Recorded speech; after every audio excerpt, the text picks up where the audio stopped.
Hi. Blackbox 2 is about as big as the original Blackbox sampler, but in many ways it's a Bento Mini as opposed to a Mark II Blackbox. It shares the overall workflow with Bento and many, but not all, of its features. In this video, I'll take a look at Blackbox 2 in detail and compare it both to the original Blackbox and Bento, as well as pros and cons compared to the competition.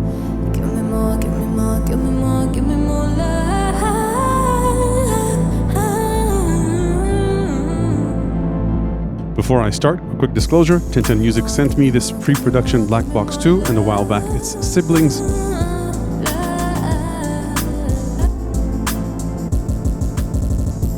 Other than that, no money changed hands, they have no say over the content of this video and don't get to see it before it's published.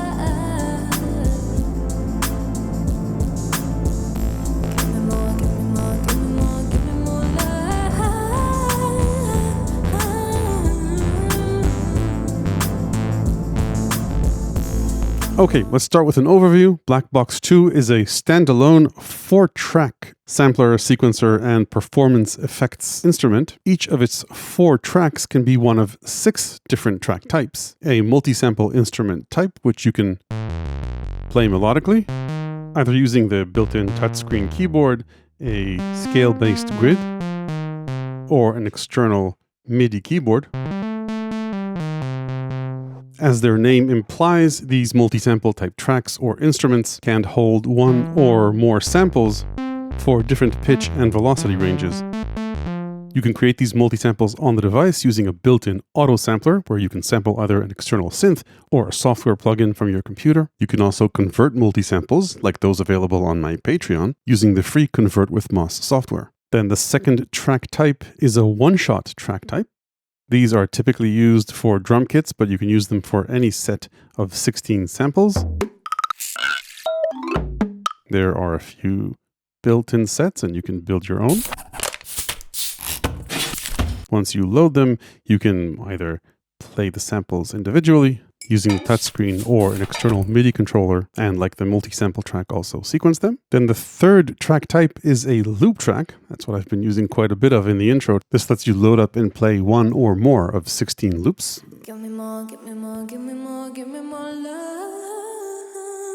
These support pitch shifting and time stretching, which works well for rhythmic content, a bit less so for continuous melodic audio. The next track type is called a slicer. Slicer tracks let you load up one long sample, and as the name implies, slice it to different slices, and you can then sequence those slices in the sequencer as well, as if they were a kit. Then the last instrument type track is a shredder track. This is similar to the slicer track, where you load up a long sample that is built up of multiple different samples. It takes it a bit to load. And like the slicer track, you can also slice this up. The difference is that this supports a granular playback engine. So for example, I could slow down the speed even to the extent of freezing a sample or playing it back very slowly.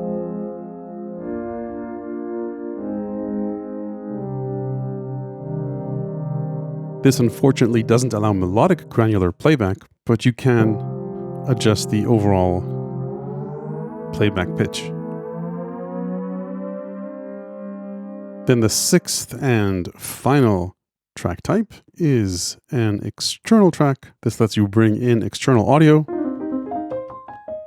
sequence external instruments, and also apply effects to these external instruments.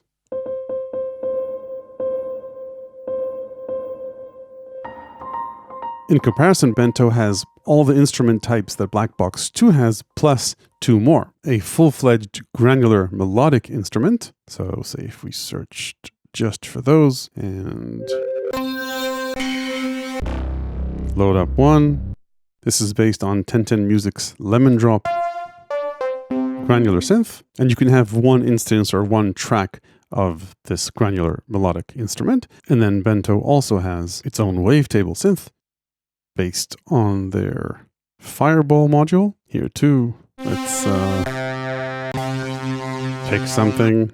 As you can see, a full wavetable synth with its options. I asked 1010 Music and they said there's no current plan to port these over to Blackbox 2. I hope they do though. Ultimately they fit on even the small screens of their standalone module units. But for now, the answer is no. Then beside that, there are quite a few hardware differences. As you can see, Bento has 16 velocity and pressure-sensitive pads. These pads are important not just for their expression, but also because they're a workflow shortcut. So you can view the parameters of the synth and play it simultaneously. Whereas on Blackbox 2, if you load up any playable track, you'll have to toggle back and forth between playing the samples on the track and editing them, unless you've got an external controller to trigger the sounds. These pads can also do a bunch of things you can't do with an external controller. For example, launch clips or mute and solo tracks in the mixer. Beside that, Bento has a total of 8 tracks as opposed to only 4 on Blackbox 2. As you can see, Bento also has 8 endless encoders as opposed to just 4. If it was only about managing tracks, it wouldn't be that big of a difference. But as you go in to edit instrument parameters, then on Bento, these 8 parameters would each be controlled with an individual encoder. Here you've got a page up and down between parameter sets. Same goes often for these tabs. There are some cases where you've got fewer of them on Bento. Other than the knobs though, the workflow of the two is very similar. They've got the same page buttons and arrow keys. On each page, you've got this little hamburger, which opens up additional menus based on wherever you're at. And if there's a lot going on, the page buttons will often cycle between several options. Though, for example, for effects here, you're only toggling between 2 pages because you can see much more at once, whereas here you're toggling between 4 pages. Speaking of effects, besides the master compressor, XY effects, delay, and reverb, which both of them have, Bento also has another mod effects slot, which acts as an insert on output 1. Other differences, besides the obviously larger screen, Bento has more I/O, 3 stereo inputs as opposed to just 1 on Blackbox 2, and 4 MIDI jacks, 2 in, 2 out, as opposed to just 1 of each on Blackbox 2.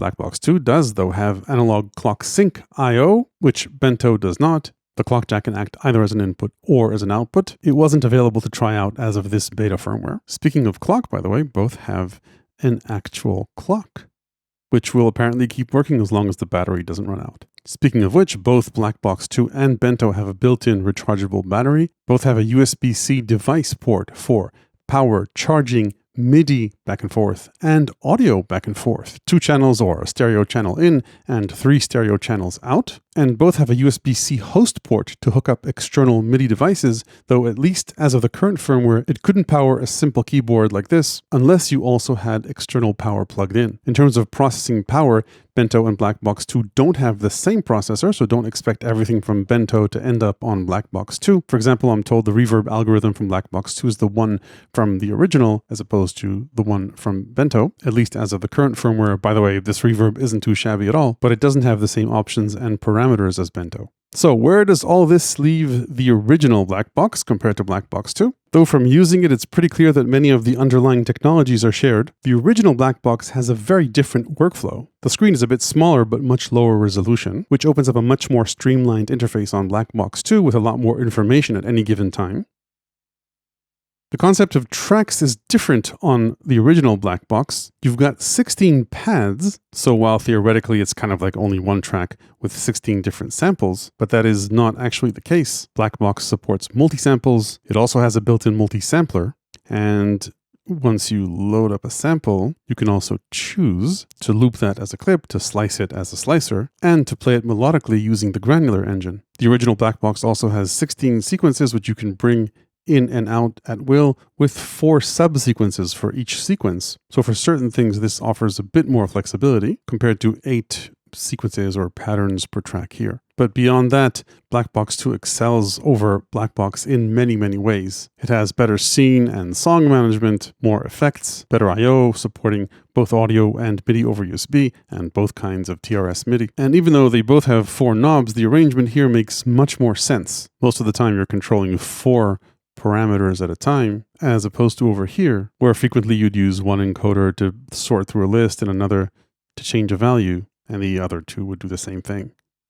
Beside that, all three have a lot in common, a total of 576 samples per project, streaming samples from the SD card, where each sample can be up to 4 gigs, sampling, resampling, and overall similar sequencing capabilities, up to 24 voice polyphony, depending on what you're up to, even though the new ones have better processors.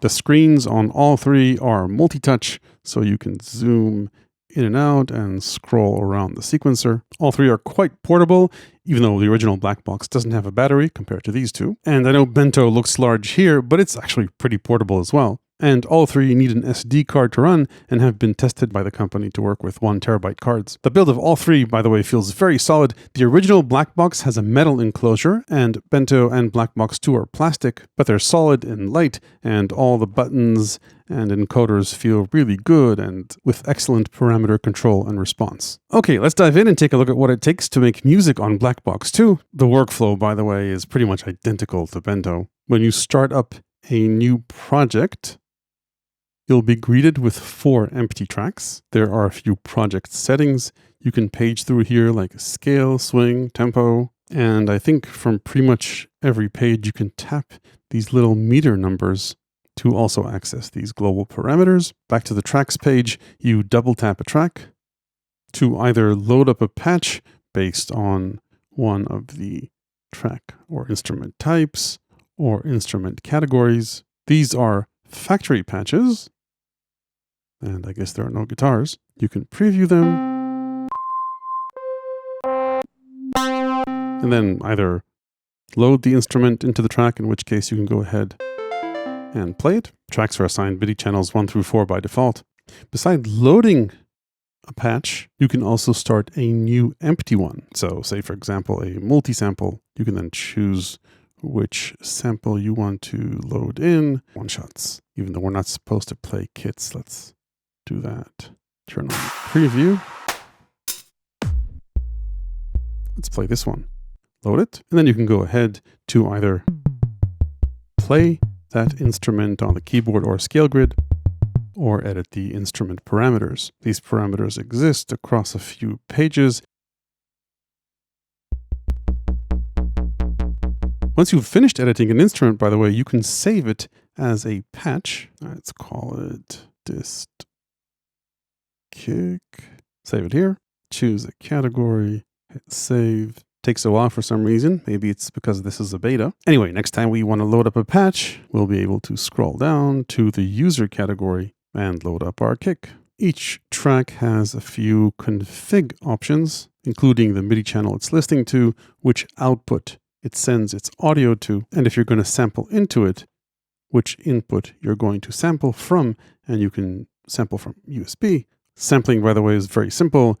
You open up a new instrument track. Let's go for a simple multi-sample. And then rather than loading up a sample, just hit record and choose the input. In this case, I want to sample this, say, wavetable synth.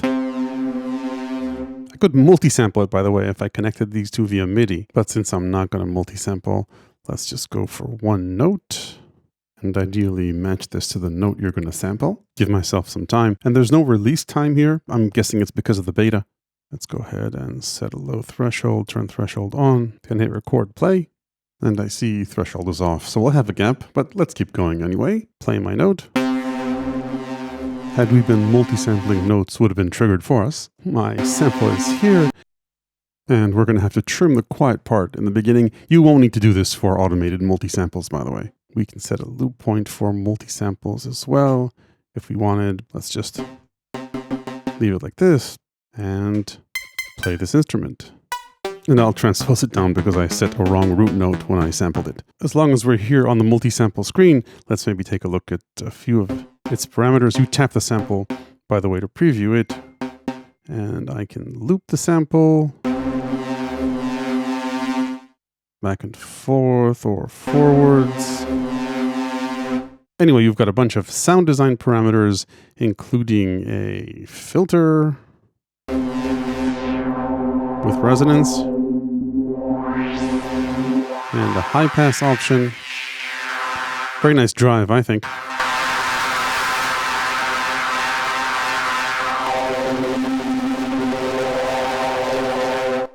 panning and level, reverse options, and envelope, and LFO. You've got velocity sensitivity, and for the LFO, you're going to have to point that somewhere using the mod matrix. So for example, these are the available destinations for the multi-sample track type, and then you would choose one of the sources, in this case, the LFO and the amount, and we can modulate level, or maybe let's go for a pitch, which would be more noticeable, I think. So that's our LFO here.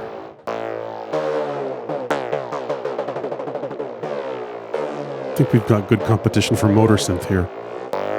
So that's the multi-sample instrument, and again, ideally you would multi-sample either an external hardware synth or connect this to your computer and sample a plugin. Let's briefly take a look at the details of some of the other track types.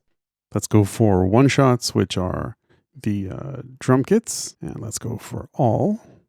Let's just choose one of these. So one-shot instruments can have up to 16 samples. You can sample from here as well, and you've got 2 pages of parameters to take care of that. You've also got mix parameters for each sample, by the way. So, for example, I could apply reverb to this, and let's go back here. Say delay to this one, or drive to this one. And here too, another press will give us access to edit the sample, including the waveform. There's no looping here. And I didn't mention this earlier, but any sample can be edited, and basically you can trim the start and end and normalize it. One-shots have their own envelopes and LFOs and choke groups, polyphony controls. You can swap out samples this way. Multi-touch to zoom in, press to preview the sample, filter on a per sample basis. So plenty of sound design options for one-shots. Okay, let's move on and take a look at the parameters of loop tracks. Let's swap out the patch here. To save time, let's load up a patch. Let's go for male vocals this time. Transport needs to be on for these to play back. And these hiccups are Timestretch artifacts, like I mentioned earlier, so you really need to hit the tempo that the sample was originally recorded in to avoid these artifacts. So for example, this is 100 BPM, so if we go here and change the project tempo, even if it's 1 BPM, it's still going to hiccup a bit because of the relatively basic time stretch algorithm, but it's fine if you hit the tempo properly.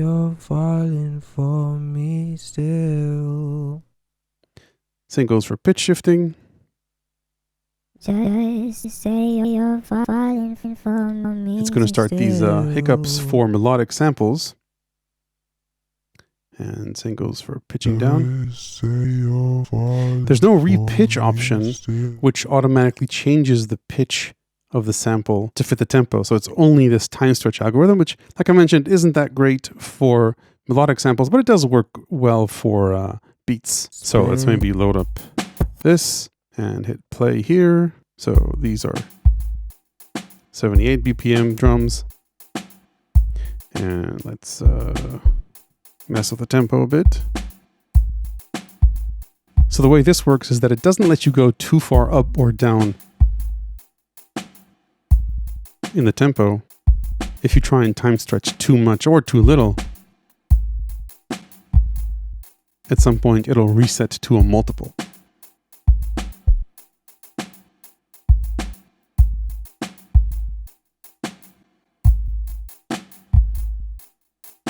You can have multiple loops running at a time, so mix things up to an extreme. And you can also live loop into this. So say, let's maybe clear one of these, cut this out. We can change our recording settings. So for example, we can have it play immediately after we finish recording, have a custom length loop, or set a specific time, like let's say 2 bars. Quantize recording, which is important if you do want to keep things in time. Then choose the input. You can start recording based on threshold or just based on the next loop, which is the default. You've got an option to set the metronome settings and level, and then hit record and play.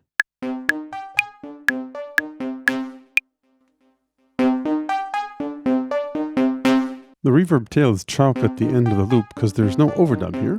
So if you've got an effect tail, it might not make a nice clean loop. I think that's something they should add, but regardless, you can add additional layers on adjacent loop slots. Besides recording loops, loops also have sound design parameters. As you can see here, very similar to what we saw before. Let's move on and take a bit of a closer look into the slicer tracks. So we got a taste of these earlier. This track has 4 slices by default, but if we want, we can reslice it, either aligned to a grid of any number of slices we want, up until, I don't know how many, but a lot. So now we've got more slices to play with.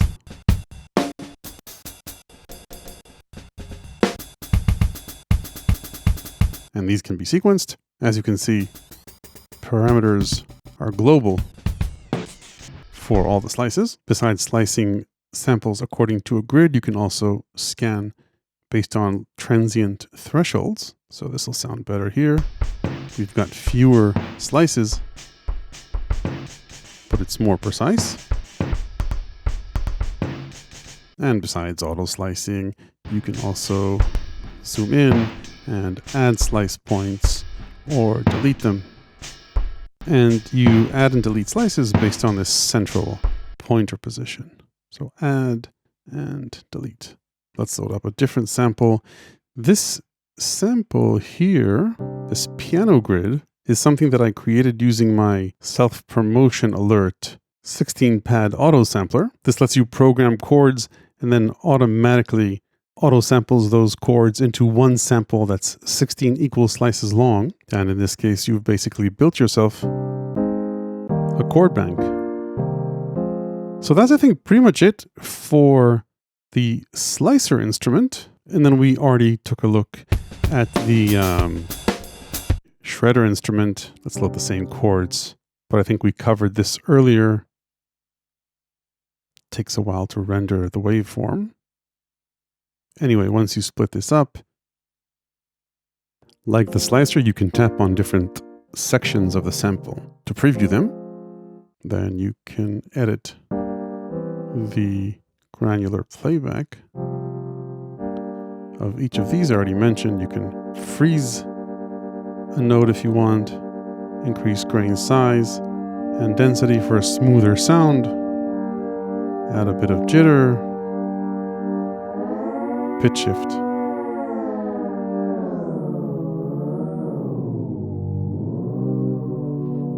Move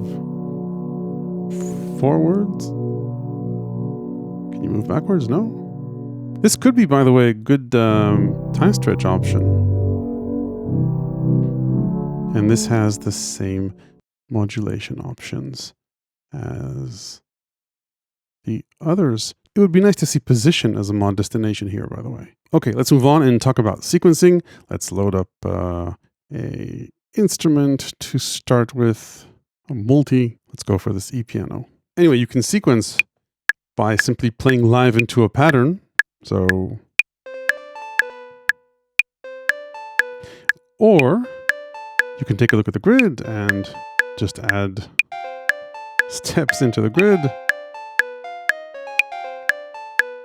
You can also play this in using a MIDI controller. You can play in quantized or unquantized. You can change the relative rate of a sequence and its quantization. And its step count. Up to 256 steps. This will take a while, so let's not do this. You've got a few sequence functions here. For example, to half the sequence. Let's do that again. There's also undo, which is always nice. You can edit steps manually in the event tab. So you just select an event and then edit its value, its say start and length, which should work, I guess. You can also select multiple notes and edit them together. And yeah, it works here. And then dynamics, there's not much there, just velocity and probability that a step would trigger. Like I mentioned earlier, there's multi-touch here, so you can scroll up and down and zoom in and out. Let's clear the sequence. When sequencing one-shot tracks, you've got a few more interesting sequencing options. Let's just go for the default kit. So you could, of course, play live as long as transport is on. You could sequence on a grid like you could for the melodic instruments. And I have a feeling I'm going to regret my choice of kit for this part of the demo.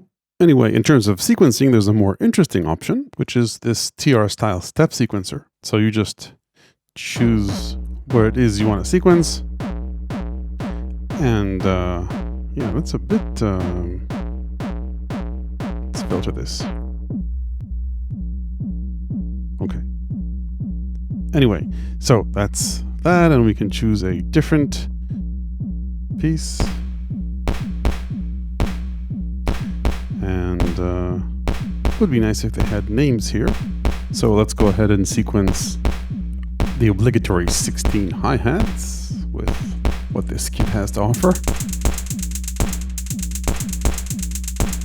And there's basic parameter locking here, say for velocity. So you can hold a note and edit its value, and that will be saved. But yeah, you got to be careful not to delete it. And just probability. You can't parameter lock any other sound design parameters. So let's delete this and zoom out a bit to see how we manage multiple sequences. So this is our launch grid. We've got 2 tracks and just this one pattern. I could just go into another sequence and edit that. Let's maybe go for this sound here. And that's our pattern here. So now we've got 2 sequences and we can go back and forth between these sequences. Let's add a third just for fun. Yeah, same one here. That's our fill. So, regular sequence and our fill. And I'm going to keep blaming the kit for how this sounds. So we could now go ahead and create new patterns or copy and paste patterns across the grid and change them. Let's maybe just create something simple here. So let's go for... Not great, but I can increase the tempo to make it go by faster. I'm getting used to it. Anyway, that's that. Let's go and edit another one. Let's have this go down.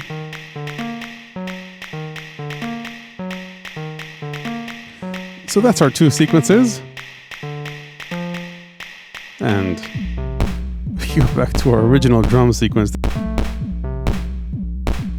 Anyway, the point of this was that we could go into scenes and choose which patterns trigger for, say, scene 1 in this case, then go to scene 2 and select other patterns that will trigger in scene 2, and then go to scene 3 and choose a different set for that scene. Now this is so bad I'm not going to bother playing it, but I'll just load this little project I made for the intro. So what we had going on there in this song was this scene first, and then I could go ahead and launch any of the clips manually,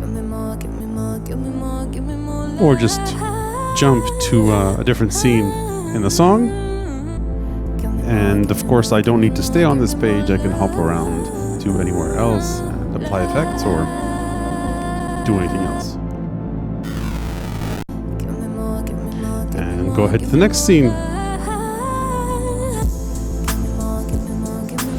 Now, as you can see, we've got transition quantization set to 1 bar currently, but we could set it to yeah, any one of these options.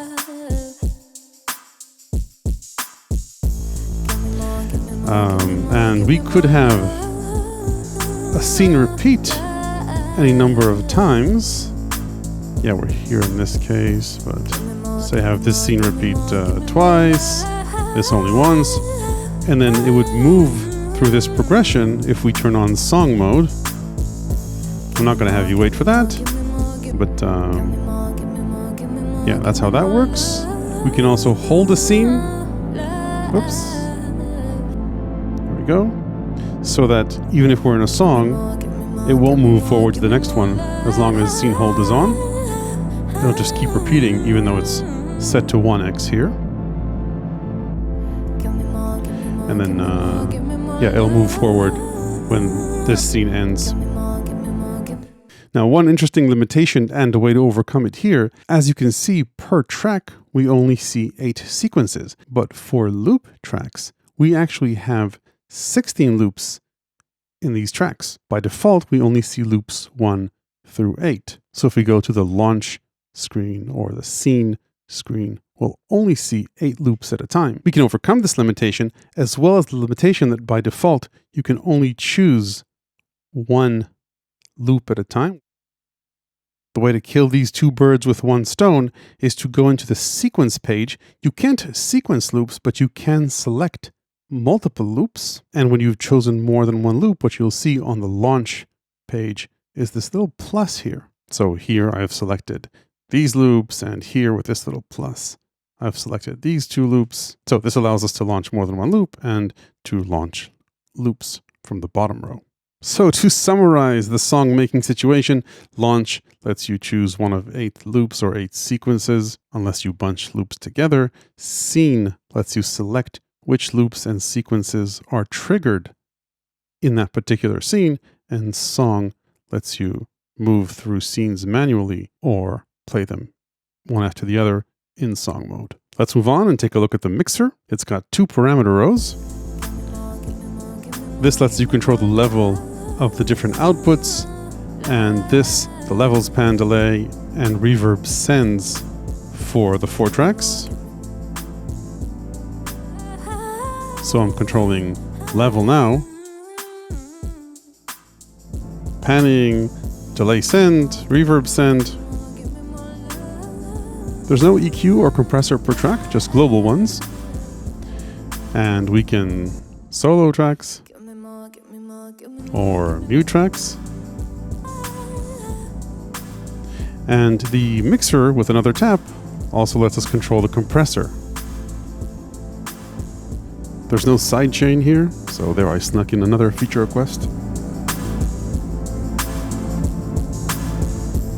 And you can just turn it off if you want. So that's the mixer. Then on to the effects page. You've seen me use the XY effects previously. There's a left effect and a right effect. And you can choose from a number of different options.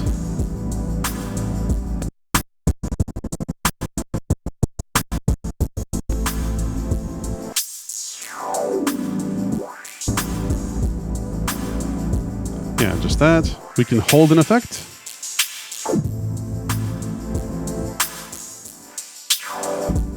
And on the right side, we've got a bit crusher, filter, echo.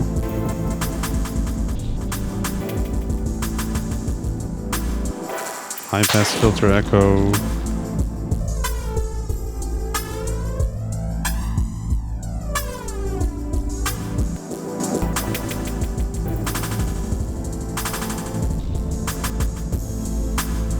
And that's it. Those are the live effects or XY effects. And then we've got the master, reverb, and delay sends. These are their parameters: beat sync delay, ping pong, and simple reverb options, not like Bento, like I mentioned earlier, at least not in this firmware. Then there's a master EQ, and that's pretty much it for the effects. Okay, let's talk about pros and cons for Blackbox 2. First, I'd say the biggest thing that all of 1010Music's instruments have going for them is ease of use, and Blackbox 2 is no exception. When I first reviewed Bento, it was a very early firmware and got quite a few updates since then, but it had no manual, and I looked at my video back then, I didn't get anything wrong, and before I made this video, I had a look at its manual. It's 428 pages long, so first I'm thankful I didn't have a manual for Blackbox 2, but I actually skimmed through Bento's manual, and I can tell you there's very little I discovered from it that I hadn't already figured out just by poking around the interface. And it's not because I have some special ability. Take, for example, in comparison, the SP404 Mark II, an extremely feature-packed instrument that also received significant updates since its release, but it's much harder to use with quite a few non-obvious shortcuts. So I think when judging an instrument, it's not just about its feature set, but also the mental load of actually using them that matters. So that's pro number one. Then another major pro for Blackbox 2 is its portability. It's battery-powered, small, and light. Now, you could say that about an old used iPhone as well, and you'd be right. Plus, an iPhone can do a whole lot more. But of course, this offers an integrated experience with full connectivity, whereas you'd need additional hardware, dongles, and a lot of swiping back and forth between apps to get this kind of experience on a phone. That said, I'm not belittling an iPhone with Koala Sampler and Loopy Pro. It's a legitimate, powerful alternative. Then pro number three, despite its size, is its feature set. It's got sampling and looping and a bit of granular multi-sample support, clip launching, scenes, song mode. That's quite a standout feature set compared to its competitors. So those are the pros. What are the cons? On the hardware side, I'd say its lack of velocity and pressure-sensitive pads, along with note repeats, and the lack of separate hardware buttons for triggering notes, forcing you to page back and forth between triggering sounds and editing their parameters. Note that you can get around this somewhat by adding a MIDI controller, but that of course increases the size of the setup. Then besides that, having only 4 knobs means again that there's quite a bit of back and forth as you change parameters, substantially less though than on the original Blackbox. There's no microphone or speaker, by the way, on any of these, if that's important to you. And then some, but not all of its competitors have more polyphony. Then finally, on the cons side, if portability isn't important to you, there's always the looming competition of a used MPC-1, which relatively speaking has pretty much an infinite feature set. Then on the firmware side, things you might find on similarly sized and scoped competitors are more tracks. 4 is a bit limiting, especially if you want to sequence external gear. That costs you a track just to get external audio in here. Then available with some competitors is the ability to export a project onto a computer and then continue and expand on it. Examples are MPC Sample, Ableton Move, and of course MPC. Then also on the wishlist side is a few more automation parameters for the sequencer. Don't hold your breath though, I've been asking for this for a while, so perhaps simple sequencing is the way to go here. Though admittedly, the LFOs and envelope along with the mod matrix are a way to somewhat get around the automation limitation. Then beside that, it would be great to have a melodic granular instrument. The shredder here, by the way, is very original and interesting, but if the original Blackbox can do it, hopefully 1010Music will treat us to this on Blackbox 2. Finally, I think there needs to be a better Timestretch algorithm for melodic samples. You can kind of pull it off already with Shredder, but a simple set it and forget it granular option for Timestretch and pitch shifting loops is needed here, along with a loop repitch option like on SP404 Mark II and MPC Sample, for example. So to sum it up, I think that 1010Music has put together a fast, fun, and portable sampling powerhouse with features like looping, multi-sampling, and the shredder, which you can't find anywhere else in this size. And if you'd like to feed the shredder or slicer, you might want to try out my Pad Auto Sampler on Patreon, where you'll also find plenty of multi-samples you can use here, as well as my ever-expanding book of electronic music ideas, tips, and tricks. Hit like if this video was useful, ring the YouTube bell below if you want to make sure you don't miss the next one. Thanks for watching. Give me more, give me more, give me more, give me more love, love. Give me more, give me more, give me more, give me more love.